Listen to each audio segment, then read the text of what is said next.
হে everyone, আসসালামু আলাইকুম। Welcome back to Anamika's kitchen. আজকে আমি আপনাদের তৈরি করে দেখাবো কেক ডেকোরেশন করার জন্য কিভাবে হুইপ ক্রিম তৈরি করতে হয়।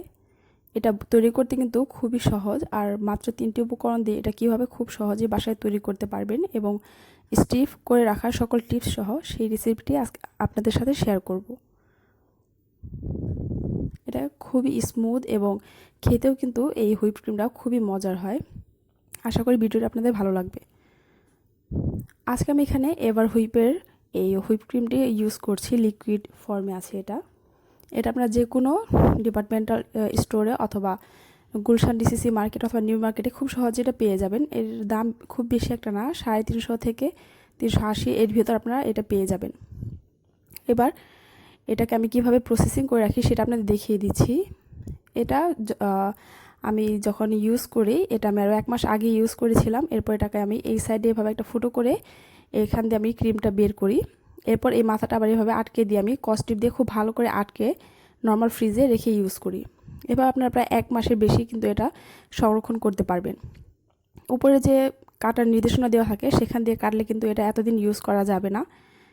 এরপর যে বোলটাতে আমি ক্রিমটা বিট করব, সেই বোলটা আর এই হুইস্ক দুইটা আমি আধা ঘন্টা আগে ডিপ ফ্রিজে রেখে একদম ঠান্ডা করে নিয়েছি।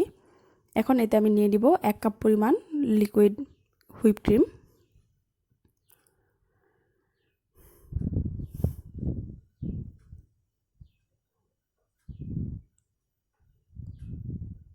এই একটা প্যাকেট দিয়ে কিন্তু আমি অনেকগুলো কেক তৈরি করেছি, প্রায় 7-8টার মতো কেক আমি তৈরি করে নিয়েছি। প্রথমে বোলটা আমি খুব ছোট নিয়ে ফেলেছিলাম, এর জন্য বোলটা আমি চেঞ্জ করে নিচ্ছি, কারণ এটা বিট করার পর আরও দ্বিগুণ হয়ে যাবে।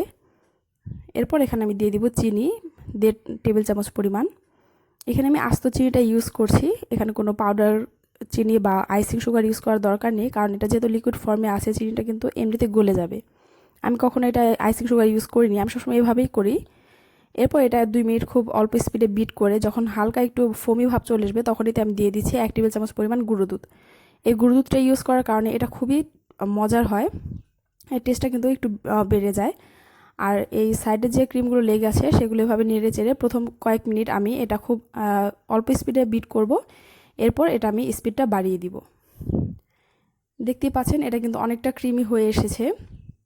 এই পর্যায়ে আমি এখানে দিয়ে দিব 1 চা চামচ পরিমাণ ভ্যানিলা এসেন্স। আপনি এখানে আপনাদের পছন্দ যে কোনো ফ্লেভার ইউজ করতে পারবেন, আর আপনার মিষ্টিটা আপনাদের পছন্দ মতো কম বেশি করে নিতে পারবেন। এরপর এটাকে আমি হাই স্পিডে আরও 2 থেকে 3 মিনিট বিট করলেই কিন্তু ক্রিমটা হয়ে যাবে। এটা কিন্তু ওভার বিট করা যাবে না, তাহলে এটা থেকে বাটার বের হয়ে আসবে এবং ক্রিমটা নষ্ট হয়ে যাবে।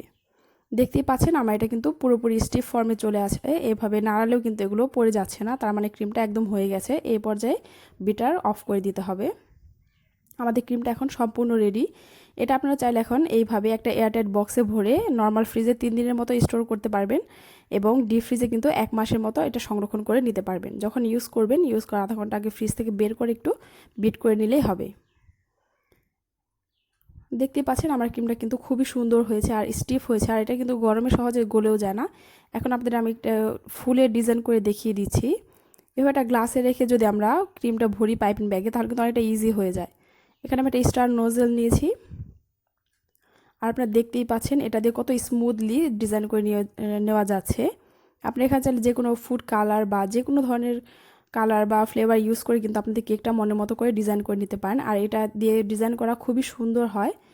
আমার চ্যানেলে কয়েকটা কেকের রেসিপি আছে, সেগুলো কিন্তু এই ক্রিম দিয়েই করা, আর এটা খেতে কিন্তু অনেক মজার হয়। আপনি এটা এমনি এমনি খেয়ে ফেলতে পারবেন। দেখুন যে কোনো ডেজার্টে এটা তৈরি করতে পারবেন। আশা করি ভিডিওটি আপনাদের ভালো লেগেছে। যদি ভিডিওটি ভালো লেগে থাকে তাহলে আমার চ্যানেলটি অবশ্যই সাবস্ক্রাইব করবেন এবং ভিডিওতে একটি লাইক দিতে ভুলবেন না। আজকের মতো এই পর্যন্তই। আল্লাহ হাফেজ।